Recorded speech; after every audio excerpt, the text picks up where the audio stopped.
Incidentally, anyone know the difference between a client and a customer? Let's have a look at that one. Yeah, it is. I mean, semantics and in sales, in conversation, especially with the blaze, words are important, right? Words matter. So when we say it's just semantics, I say, oh my God, it's semantics. Like it matters, right? And that's why I pull words apart, and I've got big, 100-year-old dictionary at home, and I'm into words. So I love this stuff. Should we look at the history of the word? Should we look at the history of the word? So in Latin, in ancient Rome, a client was someone who was under the protection of a patrician or a nobleman. Actually, patrician is where the word Patrick came from. It means nobleman. So he was one who was responsible for taking care. I know, it's cool, huh? I was like, wow, that's really cool. That's my name.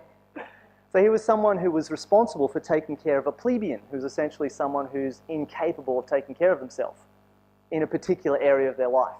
So you've got someone who's got this area of their life that they can't handle, and the nobleman would say, look, I'll take care of that for you.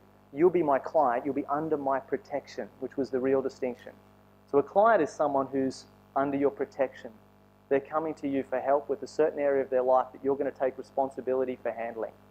I mean, that's a big responsibility, right? I get goosebumps when I talk about that. A customer is someone who buys your stuff, right? Absolutely. There's no necessarily responsibility on your part to do anything other than deliver whatever it is you're selling, and there's no responsibility on their part to do anything other than pay for it. There's no loyalty. There's no necessarily relationship. Now, you can have a relationship with your customers for sure, but there's not this kind of connection that you get with a client where, look, I'm really going to take care, I'm going to take responsibility for this. If you're making this transformational decision that we're talking about, then I'm going to be there for you. I'm going to take responsibility for making sure you actually have that transformation.